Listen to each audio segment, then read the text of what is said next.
میں اور میرا نوکر گھر میں سارا دن اور ساری رات اکیلے تھے۔ ہم لوگوں نے بہت ہی زیادہ کمرے میں ساری رات انجوائے کی تھی۔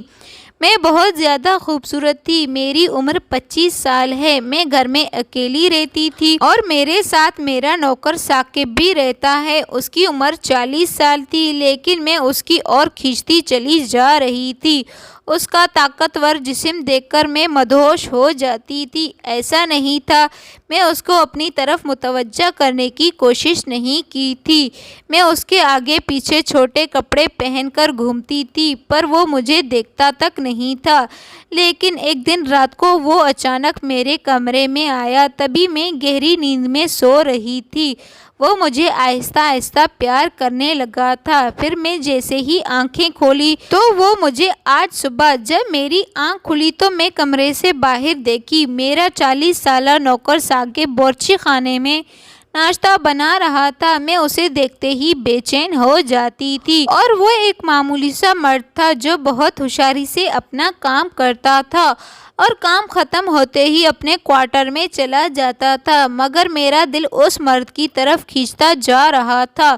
میں 25 سال کی لڑکی تھی، خوبصورت اور ماڈرن، جو اس گھر میں اس کے ساتھ اکیلی رہتی تھی۔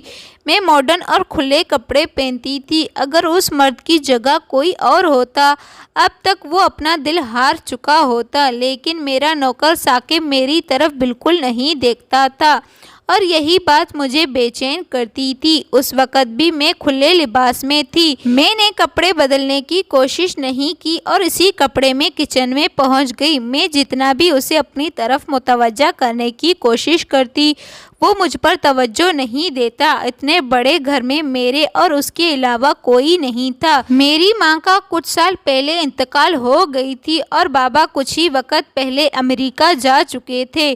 جانے سے پہلے میرے بابا نے ایک بہت ہی جوان مرد کو گھر پر نوکر کے طور پر رکھ لیا تھا۔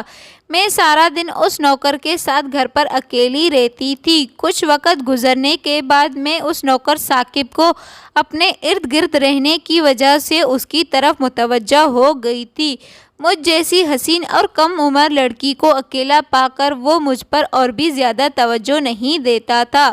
میں نے اسے اپنی طرف متوجہ کرنے کی جتنی بھی کوشش کی، ہر بار ناکام رہی۔ آج پھر میں جان بوجھ کر اسے کپڑے پہن کر اس کے سامنے گئی اور اس سے کہا، مجھے ناشتہ بنا کر جلدی سے دے دو۔ ایک نظر مجھ پر دیکھ کر اس نے نظر جھکا لی اور مجھے بولا، میں آپ کے لیے ناشتہ تیار کر رہا تھا۔ اس کے اتنے شریف ہونے پر مجھے بہت غصہ آنے لگا۔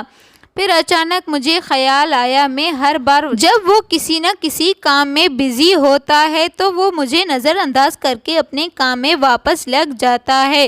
میں اسے فارغ وقت میں اپنے سامنے لانا چاہتی تھی۔ ایک شیطانی خیال آتے ہی میں مسکرائی اور اسے بولی، ناشتہ میرے کمرے میں لا دینا، میری طبیعت ٹھیک نہیں ہے۔ میری بات پر وہ رک گیا، کیونکہ آج تک ہم ایک گھر پر رہتے اکیلے ہیں، لیکن وہ کبھی ناشتہ میرے کمرے میں نہیں لایا۔ آج وہ میرے کمرے میں کبھی بھی نہیں آیا تھا، لیکن آج میں نے اسے اپنے کمرے میں بلایا تھا۔ کمرے میں جاتے ہوئے میں یہی سوچ رہی تھی، وہ مرد چاہے جتنا بھی دل کا مضبوط ہو، مجھ جیسی حسین لڑکی کو نظر انداز نہیں کر پائے گا۔ کمرے میں جا کر میں صوفے پر تھوڑا الگ انداز میں بیٹھ گئی۔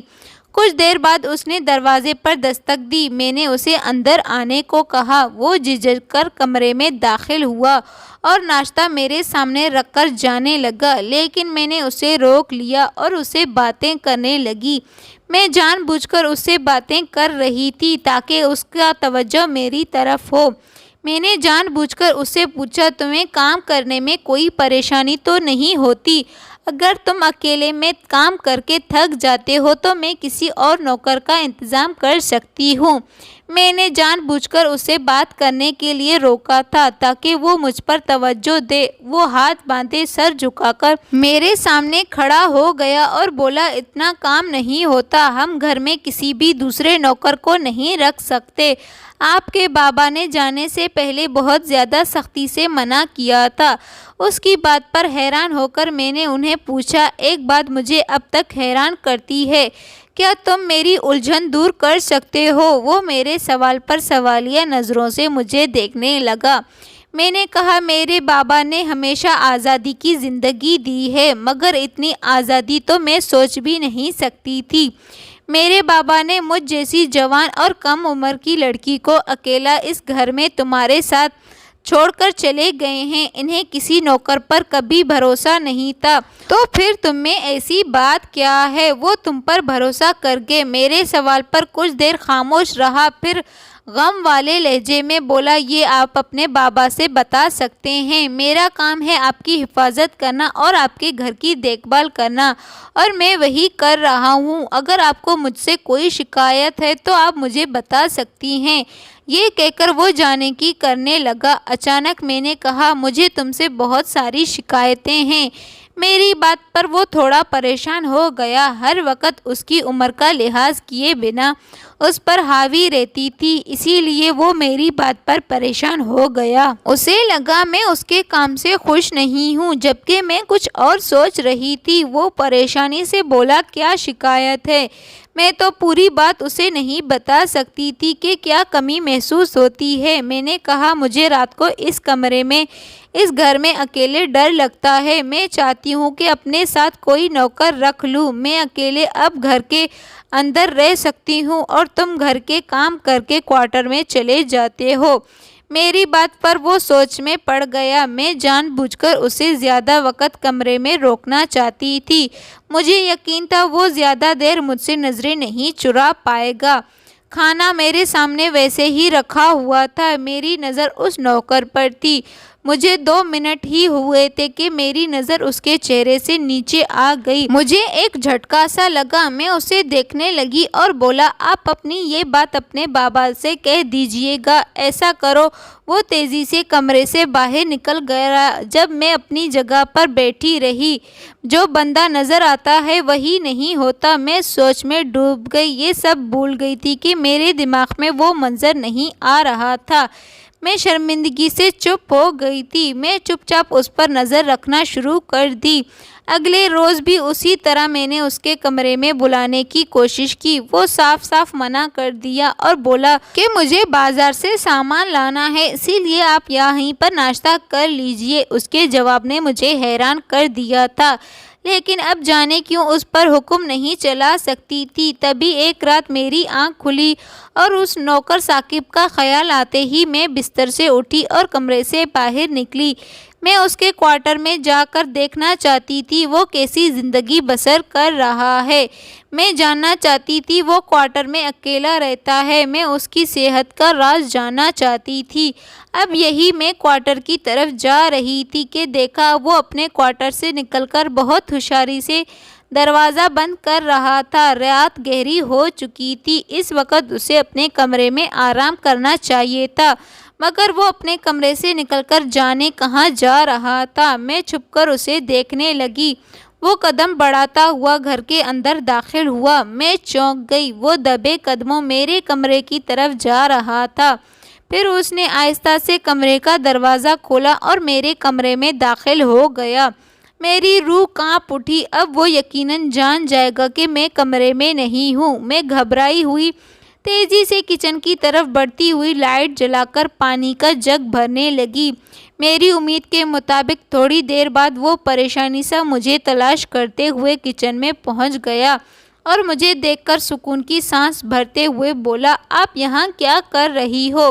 میں آپ کو کمرے میں نہ پا کر پریشان ہو گیا تھا۔ میں چونک کر اس کی طرف دیکھی اور بولی کہ تم میرے کمرے میں مجھے دیکھنے کیوں گئے تھے؟ میرے سوال پر وہ گھبرا گیا۔ اچانک اسے احساس ہوا میرے سامنے بول گیا۔ وہ گھبرا کر بات کو بولتے ہوئے بولا، میں تو آپ سے پانی کا پوچھنے آیا تھا، پانی کا جگ رکھنا بھول گیا تھا تو سوچا آپ کو پانی کی بوتل دے دوں۔ میں چونک کر اسے دیکھا کیونکہ میں تو پانی کا جگ بھرنے کے لیے صاف ناٹک کر رہی تھی۔ پانی تو میرے کمرے میں موجود تھا۔ مجھے اس پر شک ہونے لگا۔ وہ خاموشی سے اپنے کوارٹر کی طرف چلا گیا اور میں بھی اپنے کمرے میں چلی گئی اور دروازہ بند کر کے اس کے بارے میں سوچتی رہی۔ آج سے پہلے میں نے صرف اسے محنت سے گھر کا کام کرتے ہوئے دیکھا تھا۔ وہ دن میں بھی میرے کمرے میں داخل نہیں ہوتا، صفائی بھی میں خود کرتی تھی۔ میں دن رات کے وقت اسے اپنے کمرے میں دیکھنے کی وجہ سے سمجھ نہیں پائی تھی۔ اس نے مجھے دیکھ لیا تھا، اسی لیے اب وہ بہت زیادہ ہوشیار ہو گیا۔ اگلے روز اس نے صاف صاف کہہ دیا تھا اب وہ میرے کمرے میں نہیں آئے گا، لیکن میں یہ جان گئی تھی راتوں کو وہ میرے کمرے میں آتا تھا۔ میرے دروازے کی کنڈی بالکل ٹوٹی ہوئی تھی۔ اب مجھے اس کا اصل چہرہ نظر آ رہا تھا۔ وہ ہر وقت شریف نظر آنے والا مرد راتوں کو کیا کرتا ہے یہ مجھے سمجھ میں آ گیا۔ میں دل ہی دل میں اس پر ہنسنے لگی۔ میں نے سوچا وہ راتوں کو ضرور میرے کمرے میں آ کر مجھے دیکھتا ہوگا۔ میرے لیے جاننا بھی ضروری ہو گیا تھا آخر وہ مرد راتوں کو میرے کمرے میں آ کر کیا کرتا ہے۔ میں اکثر سونے کا ناٹک کرنے لگی۔ رات ایسے ہی گزر گئے تھے۔ پھر ایک رات اس نے میرے کمرے میں آ کر میری چادر اٹھائی۔ میں نے دیکھا وہ بہت دھیان سے مجھے دیکھ رہا تھا۔ میری آنکھ بند تھی۔ تھوڑی دیر تک وہ مجھے دیکھتا رہا، پھر میری چادر مجھے آہستہ سے ڈالی اور خاموشی سے کمرے سے باہر چلا گیا۔ میں سوچ میں پڑ گئی آخر وہ مجھے دیکھ کیوں رہا تھا۔ اب میں یہ جاننے کی ٹھان لی تھی کہیں وہ مجھ پر بری نظر تو نہیں ڈال رہا تھا۔ اس کے بعد کئی رات ایسے ہی گزر گئے تھے، ایسا کچھ بھی نہیں ہوا اور وہ راتوں کو کمرے میں آتا تھا، مجھے دھیان سے دیکھتا رہتا۔ ایک رات میں نے سونے کا ناٹک کیا۔ وہ رات کو آہستہ سے میرے نزدیک آیا، بے تابی سے اس کی حرکت دیکھ رہی تھی۔ وہ بڑی دیر تک مجھے دیکھتا رہا۔ اچانک اس نے میرا ہاتھ اپنے ہاتھ میں تھام لیا اور میری انگلی کو سلانے لگا۔ میں حیران رہ گئی۔ میں نے سوچا کہ اب اس کے چہرے کا نقاب اتر گیا۔ تبھی اس نے میرا ہاتھ چھوڑ کر اور گہری سانس لے کر میرے سرہانے بیٹھ گیا۔ اس کی اس حرکت پر میرا دل بہلنے لگا تھا، کسی اور مقصد سے نہیں بلکہ سچے دل سے میرے قریب آنا چاہتا تھا۔ میں نے اچانک آنکھ کھولی اور اسے دیکھتے ہوئے کہا تم مجھ سے ڈرتے کیوں ہو؟ اس نے چونک کر مجھے دیکھا، بولا کوئی بھی نہیں، میں آپ سے نہیں ڈرتا ہوں، میں تو بس وہ بات کو گھما گھما کر بات کر رہا تھا۔ اس نے میری نظروں سے نظریں چرا لی۔ اس کی یہ حرکت مجھے صاف سمجھ آنے لگی تھی، وہ مجھے دیکھنے کے علاوہ کچھ نہیں کرتا تھا۔ میں نے آہستہ سے اس کا ہاتھ پکڑ لیا اور کہا مجھے تمہارے ارادے سمجھ میں آ گئے ہیں۔ وہ پریشان ہو کر مجھے نظریں چرانے لگا، مگر میں مسکرائی اور کہا مجھے اس بات کی خوشی ہے تم مجھ پر بری نظر نہیں رکھتے۔ اس کے چہرے پر حیرانی، راحت صاف صاف نظر آ رہا تھا۔ اس طرح سے میں اپنے اکیلے پن کے دنوں میں اس کے ساتھ اپنی زندگی گزارنے کا فیصلہ کر لیا۔ اب وہ میرے ساتھ بہت ہی زیادہ خوش تھا۔ اب وہ راتوں کو کوارٹر میں نہیں بلکہ میرے کمرے میں میرے ساتھ سوتا تھا۔ تو محترم ناظرین، آپ کو کہانی کیسی لگی؟ امید کرتی ہوں آپ کو کہانی اچھی لگی ہوگی۔ ویڈیو کو لائک اور چینل کو سبسکرائب کر کے بیل آئیکن کو لازمی دبائیں تاکہ ہر نیو آنے والی ویڈیو کی نوٹیفیکیشن سب سے پہلے آپ کو مل سکے۔ میرا نوکر تو سامنے بہت ہی زیادہ اچھا تھا، لیکن اس کے دل میں بھی میرے لیے بہت سارے خیالات تھے، لیکن اب میں اس کے ساتھ ہنسی خوشی اپنی زندگی گزار رہی تھی۔ جب میرے بابا آئیں گے تو میں ان کو بتا کر ان سے شادی کر لوں گی۔ میرا نوکر ثاقب بہت ہی اچھے قسم کا انسان تھا۔